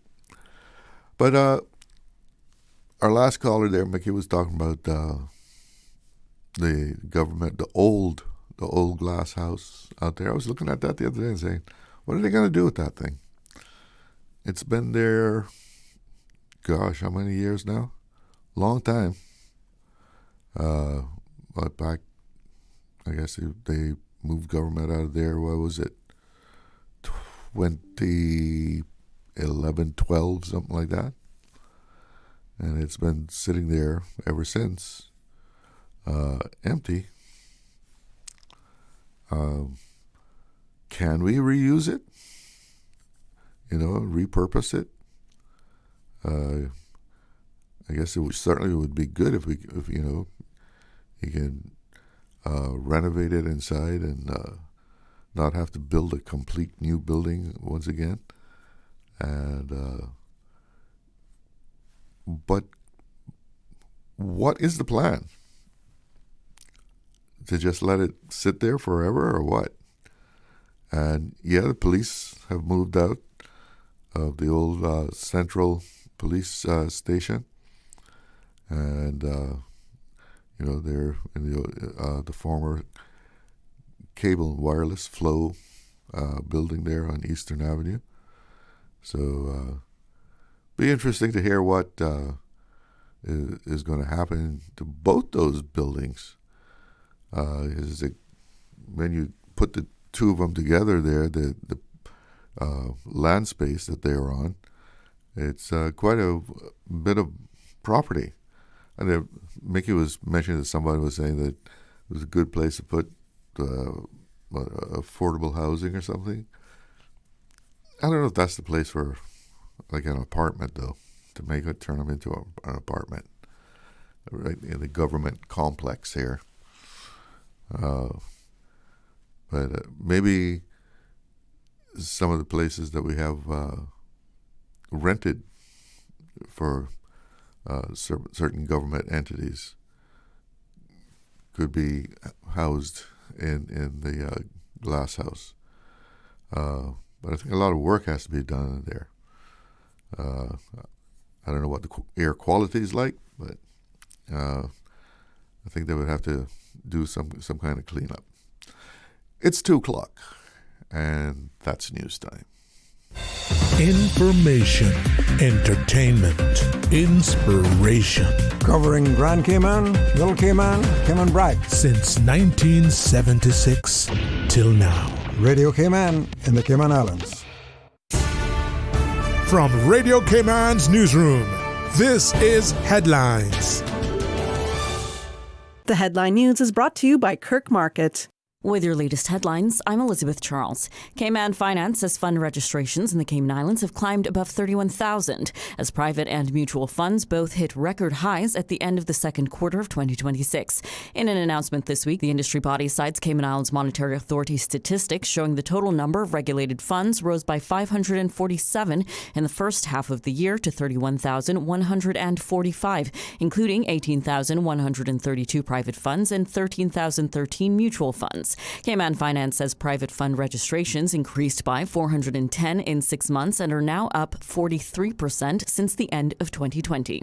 In international news, the state of California and 11 others are suing to block Paramount's $110 billion acquisition of Warner Brothers Discovery, saying the merger would create a media behemoth with the power to raise film and TV prices. In a lawsuit filed today, the states argue the deal would harm theaters, pay TV distributors, consumers, and workers, and have asked the companies to delay closing until the case is resolved. Paramount says the case misstates antitrust law and competition in the entertainment industry. In other news, a federal judge in New York has rebuked lawyer Tyrone Blackburn again, saying he used artificial intelligence to insert fabricated quotations in a court filing in a lawsuit against entertainment company Rock Nation. In an order Friday, U.S. Magistrate Judge Jennifer Willis said Blackburn's filing opposing sanctions sought by Rock Nation contained quotes that did not appear in the case he cited and showed a, quote, continued pattern of behavior involving AI.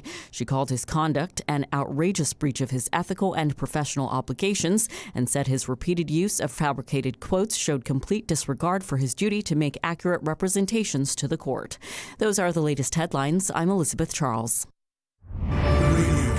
www.radiocayman.gov.ky. Check out our social media pages: Facebook, YouTube, X, formerly Twitter, Radio Cayman Headline News.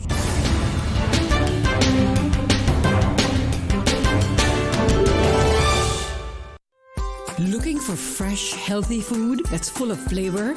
Then you've got to visit Kirk Market. Our dishes are made with fresh, high-quality ingredients. Enjoy vibrant mixed greens or satisfying pasta salads. Or try one of our delicious grill options like blackened chicken, spicy beef steak, or grilled salmon.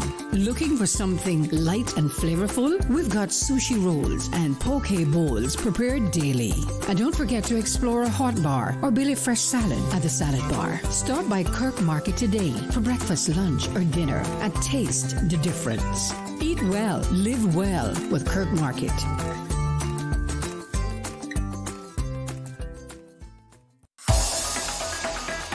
Radio Cayman's Talk Today.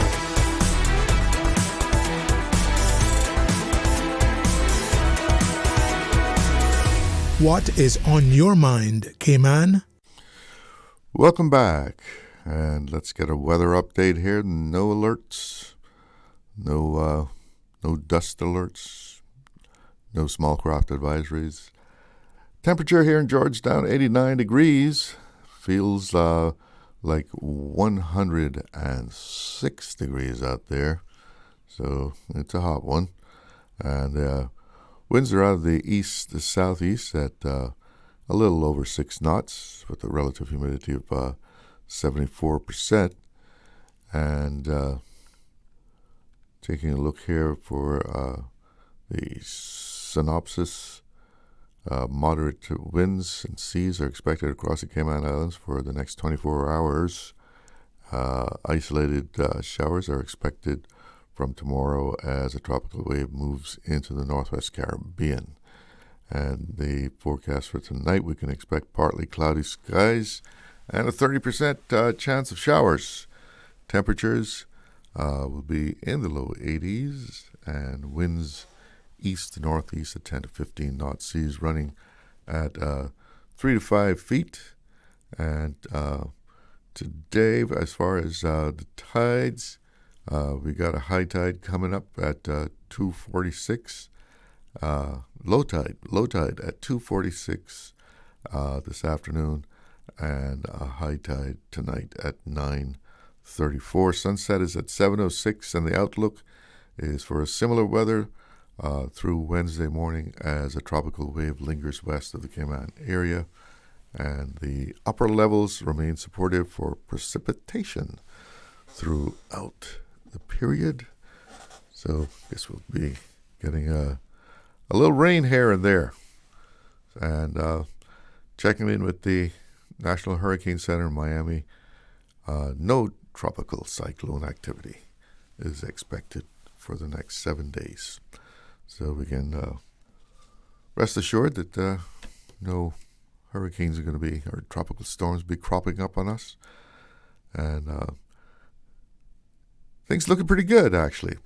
Well, we're down here into the home stretch, and it's open line. You're welcome to call. Want to get something off your chest? Want to give a suggestion on something? Spread some good news, maybe? Give me a call, 1-800-534-8255. That is courtesy of Flo. You can also reach the studio on 949-8037, 949-6990. And you can also send us a WhatsApp message, give us a call.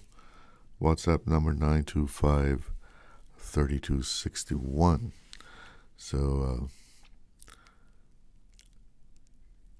let us know what's on your mind. What are you concerned about? So what has been going on around the place here?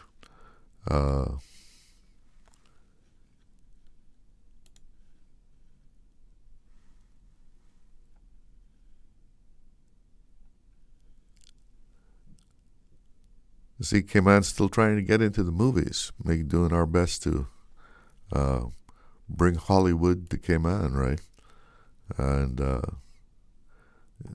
the film commissioner scouting locations to entice people, producers to come to Cayman. You think you have a place that would be of interest, you can contact the film commission. And maybe, if not you, your property might be in the movies. They're drawing up a list of places of that might be of interest to people who make movies here, and it's not just movies. I guess there are commercials that are produced here in Cayman also. And of course, we've been trying to get a real foothold on that for some time now. And of late, Frankie Flowers, The Bluff, was partly shot here, and we keep trying to see if we can get some kind of steady stream of filming in Cayman. And, they're doing things to entice film producers to come here because, as was pointed out here by the film commissioner, Brittany Kelly, I guess it's not, the most convenient place because we are an island, and a lot of equipment has to be brought in, and that all has to come. A lot of it would come by ship, or I guess some can come by airplane, and so there's looking for incentives, and one of those is actually giving a rebate if someone comes here and produces a movie in Cayman, and they show what kind of money that they actually spent within the Cayman Islands.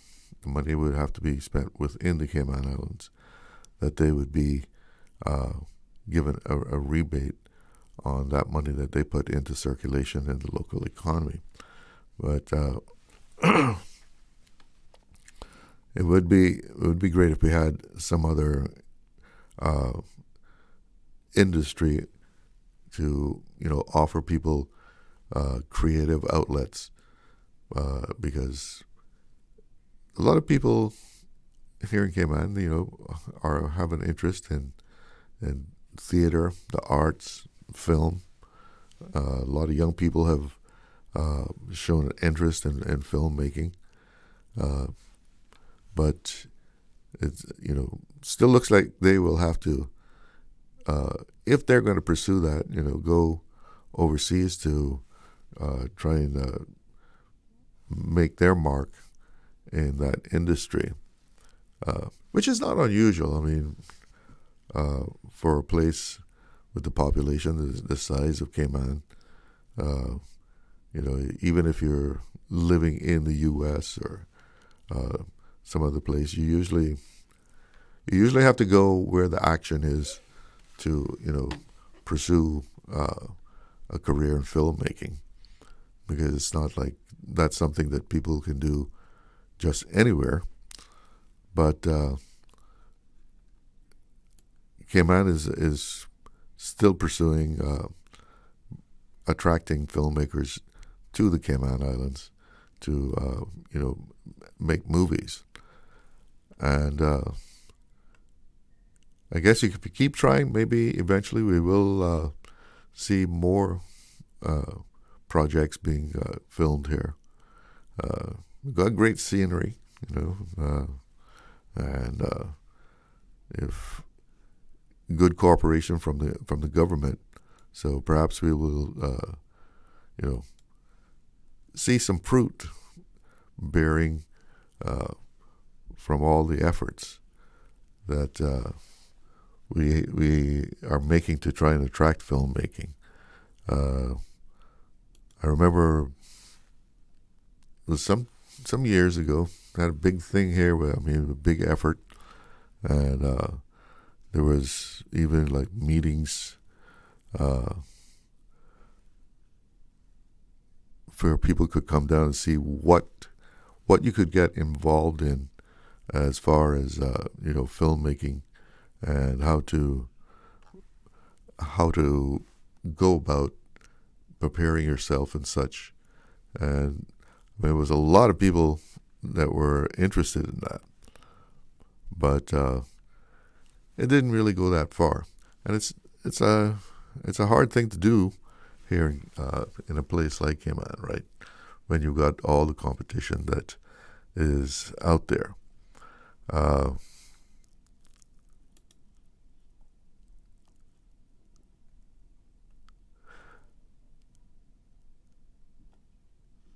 We were talking earlier about Cayman's development plan needing to be modernized, and because of what has happened here in Cayman in the last 20 years or so, or you want to go back 50 years, over the last 50 years, to the development that we've seen, and things coming to a head. And where do we want to go from here? And that's a question that people have to really pay attention to, because development has happened at such a rapid pace, even in the period after COVID. When we had the pandemic and the place shut down, everything was at a standstill. And as things opened up again, it was like construction came back with a vengeance. Like the gates opened, the trucks started rolling, the heavy equipment started up, and it was even more going on than pre-COVID. And it's amazing how just in the last 5 years, the amount of changes that we've seen in the landscape and the skyscape. I remember driving driving home one evening and approaching the Grand Harbor roundabout there. And it just suddenly hit me, there's like some condos across from Grand Harbor. And, previously as you approached that roundabout, you had this nice open sky. And I'm approaching that roundabout, and the sky's gone. Looking straight ahead now, what do you see? Condos. And how much of that do we want to see? How much more do we want to see? How do we work with it? Cayman's growing, and it doesn't seem to be slowing down. Exactly how do we handle it? How do we manage it? Got to take a break. Be right back. Did you know that Doctors Hospital provides urgent care services 24 hours a day, 7 days a week? And Doctors Hospital's urgent care physicians have access to the most advanced MRI and CT imaging in the Caribbean, providing reliable diagnostics when you need it most. When you need quality urgent care for an illness or injury, Doctors Hospital is here for you 24/7. Whether it's a migraine, chest or abdominal pain, shortness of breath, broken bones, or another urgent need, Doctors Hospital at the top of Walker's Road. Urgent care right now. Freedom, Cayman Brack. Freedom, Little Cayman. Soft breezes, blue waters, no traffic. Unwind and rejuvenate your mind, body, and soul. Sister Island Staycations, a taste of freedom. Discover all that our sister islands have to offer. Did you know that you can send money transfers to financial institutions anywhere in Jamaica with JN Money? You mean I can send money straight to my account and cut out the middleman? Yes, that's exactly what I mean. You send your own money to your own account, giving you peace of mind that the money is in your account. JN Money Transfers to Financial Institution is another convenient service offered by JN Money. You can have this done from any JN Money location. Deposit your money straight to your account without the hassle of asking someone to do it for you. JN Money Transfers to Financial Institutions, making life easier. Hi, this is Gary King from Totally 80s. My special guest this week is Krista Burr. Lady in red is dancing with Chris tells us if he was surprised or not by the runaway success of his biggest tune. I'll also bring you the latest news on the greatest stars of the decade.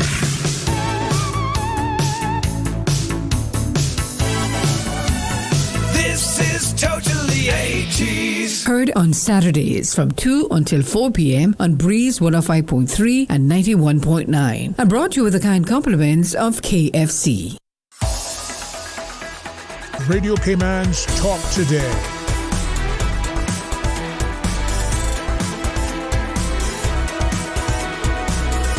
What is on your mind, Cayman? Welcome back. Let's go to the phone lines. Good afternoon. You're on the air with Talk Today. Hello. Hello, you're on the air. Yes, you've been talking a lot today, boy. What did you have to eat? Got to fill that air. You ain't got no company, huh? I bet you miss me. I wasn't going to call today because I've been pretty busy, and I don't mean with a taxi business either because everybody thinks you drive a taxi, you're making $1. That is a lie. That's a lie. But Mr. Glidden, when you talk about that beautiful view across it from Hurlers, then those buildings that up, I'm like, I don't believe it. Remember we were just talking. It was a shock to you too? It was a shock. It was such a beautiful view to see that water. Yeah. And then they started to put those buildings there. I was praying that it didn't get too high. But there's a lot of Tesla patients on this island with this height. And guess what? Those rock walls that down there where that new hotel was, Grand Hyatt. Yeah. The wine is coming up slowly over the rock. So I say probably another 3 years, probably 3 to 4 years before you see that covered completely. You're just barely peeking over the horizon of the rock. So that's the plan then, you think, that it's going to cover it with vines? Seems like with the bush, with the enjoying it. It seems like it because it's coming. It's coming. It's going to be a long time ago unless they got some real fertilizer that we do know nothing about. Yeah. It's going to make that grow overnight. Some super fertilizer. Super fertilizer. What to do with the shrimp in the U.S. I had a friend working at this shrimp factory in Tampa some time ago. And he said, girl, when I go to work and see those baby shrimp, and by morning, they are king size. I said, really? Well, man, I ain't eating no shrimp. I ain't eating no shrimp. What a mess. But, you know, Mr. Glidden, didn't we have some sort of guidelines that when you build a home, that you was not allowed to do certain things next door on your property, like a clothesline or making your home divide you the next home alongside of you? Did you have some sort of that in the making some time ago? Well, as far as like having a clothesline in your yard or something, that sounds like something that would be in the what they call the covenants of that development. Yes. It's not like a law, but it's like an agreement. If you buy property here, this is what you're going to abide by. You're not going to... That's the right word you're using, covenant of it. Yes. Now, it seems like that's not much in the making anymore because people is buying a home, getting a home, and then turning around and turning the yard into a garage. Yeah. Or a glass making shop to make doors and windows and whatever else they may be making. And then does it not divide you who living next door to you? Does that count anymore? Well, yeah. I mean, I guess, you know, if a valuer comes and makes the assessment of what this neighborhood is like, it certainly could. But, you know, it's for the other people living in the area to enforce the covenants. Well, I don't even see that even happening no more the way that we are growing. And we are growing in so many wrong directions that everywhere is becoming a junk spot. I remember some years ago, some visitors asked, can you take us through the ghetto of your island? And I came through. I said, ghetto? Oh, there's a ghetto in Tiamat. There's a ghetto in Tiamat. I'm talking to myself now.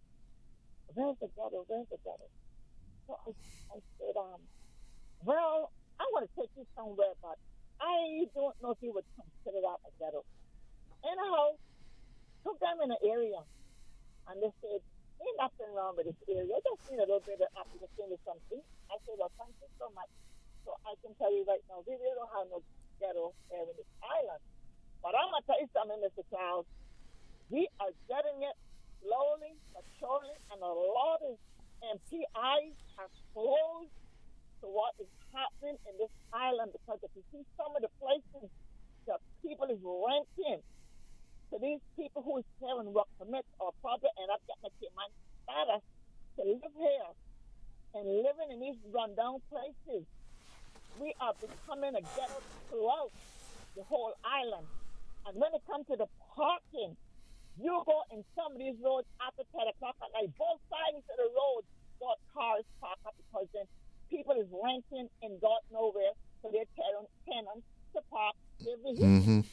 And if they're going to rent, we got some law, planning or whoever to say you cannot make your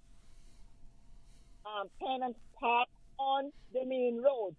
People are building business places now and parking some of their vehicles on the main street. Call themselves cleaning up this little piece of property next to them that is probably there that they should be giving the government if we need to add to our roads or whatever the case may be. You know what they do? They either turn it into a garden or they take it and park up their staff cars alongside of it. You go through the island right now, you see businesses having their cars parked on the main street, and that should not be. Where are the police to be when they want to drive emergency? But these businesses are in commercial buildings. Commercial buildings and so forth. It should They, not be. I would think that they're required to have a parking lot. They have a parking lot, but the parking lots are not big enough. If they got more people and customers and staff and got parking lots. That's why planning not even looking into it. Say, well, okay, I'm going to build me a 3 floor and only got parking space for 25 cars, but yet we got 100 cars to be pull up there between staff and customers on a daily basis. No, man, this should not allow to pass these places if they do not have parking space. But I tell you, the day that someone got to be saved and they are being blocked on these little baby roads throughout this island and any other roads on this island from a fire truck or an ambulance, I ask the individual who that may be family member, you sue that landlord. Sue the landlord for not letting your family get to that hospital in time or the ambulance getting to that individual in time, because this is foolishness. This needs to change. And if this continues, we soon ain't going to be able to walk nowhere, because everywhere has a car park somewhere. And we don't know whose job it is to go and have them removed. Look at how many times Brian tried to clean up down there with Gate. He fight with that for the longest thing. We drive down there right now. It's a disgrace. It is a disgrace, Mr. Glidden, what is happening in this island. I want to give a little story, and then I'm going to go. Do you know if the turtle farm has security down there? Do you know? I can't tell you for sure. I would think they have some kind of security. Okay. I mean at the where the turtle meat is selling out. That I can't tell you. Okay. A dear friend of mine was telling me that they went there looking some turtle meat, and there's a few people down there, and she was just there waiting, and apparently she was next in line, and some lady came up and had some words to say to this individual that someone don't even know the woman, and the woman don't know how far she's from, and calling her from her other country and all that kind of stuff. And the lady kindly said, you can go ahead to me, it's not a problem. So when the young man was ready to serve again, he still served the lady who was before this lady, over this lady's head. So you see, when you come out here with not having no respect for individuals and no decent customer service and no Cayman kind or Cayman paradise, whatever you want to call us, when you go to places and you see someone from another country that's been living here for years, on top of years, or considered Caymanian, and you're going to don't even know the woman, but yet you're going to say these things because you heard her accent had a split accent to it, and you're going to bombard her looking for a piece of turtle meat. But I applaud that young man for still serving that lady before the one that was behind her. Because when the lady told her, say, Miss, you can go ahead to me, She wasn't looking no trouble. She was just there trying to get some turtle like everybody else. But this individual was extremely rude to her. It was uncalled for, because when the lady didn't have any conversation with her, she was just doing what she was told to do, stand in line, here's your number, and wait until you call. But the guy, when this happened now, I don't know, the guy still served the lady who was there being respectful. The one who was being disrespectful, she had to end up waiting because she was behind. So the lady told her she could go ahead of her. Yeah, we got that. The little young guy refused to go and serve the one behind, the one who's being having good representation of herself and respecting herself and the ground that she's on, looking for what she's looking for. We just got to stop all this foolishness, man. And these people need to do something about these car parking.